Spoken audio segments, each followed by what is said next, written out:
confetti is falling. It is pandemonium here on the floor, really. Good evening, everyone. I'm Tim Boehm, host of Capitol Tonight. Thank you so much for staying with us here. Pandemonium to say the least, but this is the moment that Donald Trump supporters have been waiting for.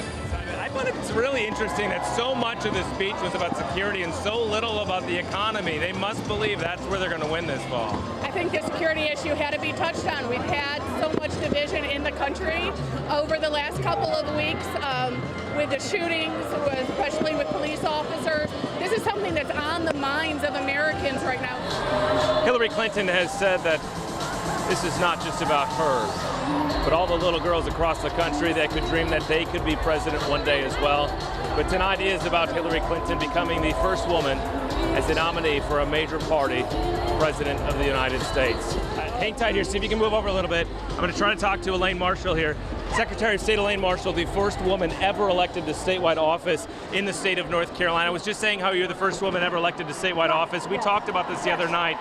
Did you ever think you would see it in your lifetime, a woman as a nominee for President of the United States? I had hope, but up until recently I wasn't sure, but this is just an exciting moment. I always believed, I just didn't know the timetable. We got a few minutes left here. Lord, I want to ask you one more question. 2 weeks of convention coverage. Do you think we're any different than we were 2 weeks ago, or are we where we were? I think we're probably where we were. Each one of them is going to get a bump off their convention. They appeal to their base. We are in Cleveland. Much of the Republican Party is in Cleveland. Why are you not in Cleveland? The same reason I didn't go to the convention 4 years ago. I'm running for governor and my voters are here, not in Cleveland, Ohio. And he also spent some time in Wilmington earlier today, and that's where I had a chance to talk with the candidate one-on-one for about 5 minutes. We talked about voter ID, HB2, and many of the other issues facing him in this campaign. Here is the interview in its entirety. Mr. Trump, you've talked about your fear potentially of a rigged election. There's been talk about voter fraud issues. Less than 10 days ago, North Carolina's voter ID law was overturned. Are you concerned about a rigged election in North Carolina? Well, when I hear that voter ID is overturned, it's really amazing to me because voter identification is a very important thing. Okay, so we right now are 1 week out from this first debate with Hillary Clinton. What could we possibly learn during this debate that we don't already know about you two? I don't know, but it's going to be a very interesting debate. I guess they're going to have a very big audience. Perhaps not as big as your audience, but it's going to be big nevertheless. They don't describe you as an attack dog, but often that's what the vice presidential candidate's role is on the campaign trail. Will we see a not so nice cane on the campaign trail? I think you always do your best work if you make it true to yourself. So, different people do it differently. 10 days ago, we were at the North Carolina State Fair, and we met an undecided voter. They exist out there. And the gentleman said he doesn't trust Hillary, but he also doesn't like what he's hearing about Donald Trump with the treatment of women, at least to what he's heard. So we're here at the crunch. What's your closing argument to that gentleman and the rest of the undecided voters? You know, we're really trying to make a closing argument around three things, which is we think we've got the better plan to grow the economy for everybody and not just folks at the top. You said the beginnings of a plan. Does that mean not sending all 11 million back as soon as possible? I think tomorrow night's speech will speak for itself. And so I don't want to get too far ahead of it. I'm going to have the privilege of being there with him. As a Christian conservative yourself, how do you square yourself with your running mate when these issues seem to keep coming up? Well, Donald Trump has made it clear that he categorically denies those allegations that have emerged in news reports in the last 24 hours, and I believe him. Tonight, we leave the political rhetoric aside and learn more about the man who has been at the helm and who is seeking 4 more years in office. As we meet the candidates tonight, we're at home with Pat McCrory.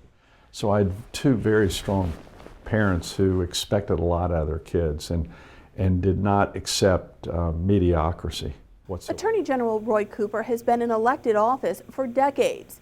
People across North Carolina have gotten to know him through his public service, but his family knows another side of him. Sometimes you wish your dad was an accountant, but my dad always taught us that you need to give back to your community and taught us the importance of public service.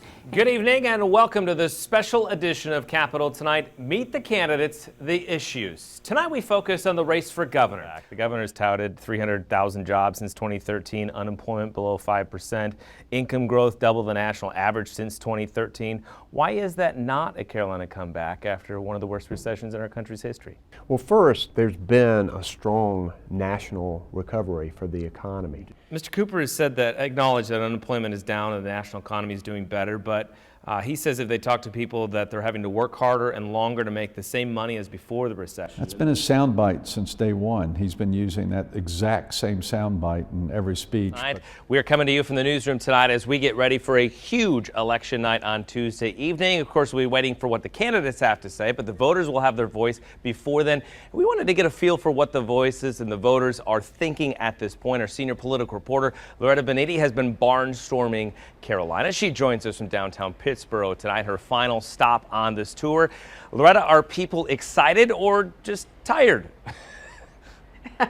I would say it's a mix of both, but probably more excitement. And we did want to hear what voters had to say. We've really been crisscrossing the state today, going to people's hometowns, talking to them there to see what their thoughts are on election eve. The cooks were busy Monday morning at Jimbo's Breakfast and Lunch House in Wilmington. This diner has been a staple in the community since 1977, filling up hungry college students, tourists, and Wilmington residents. This year, it's also serving up breakfast for coastal voters. From both ends of it, it just seems a little unusual, a little different than it has been in the past for whatever reason. I told my congregation yesterday we just need to breathe. After kicking the morning off in Wilmington, we hit the road to head to Lumberton. A beautiful fall morning in North Carolina. But things were very different in this area just a few weeks ago. So the big question is, did it change anybody's minds? We have a focus group at Meredith College tonight, and that's where we find our senior political reporter, Loretta Beniti, to answer the big question. Loretta? Well, Tim, there were lots of students and the members of our focus group here today. We heard a lot of cheering on both sides throughout the debate. So let's get right to it and talk to some of the members of our focus groups about what they heard during the debate. We're going to start with Janet. You consider yourself a Democrat.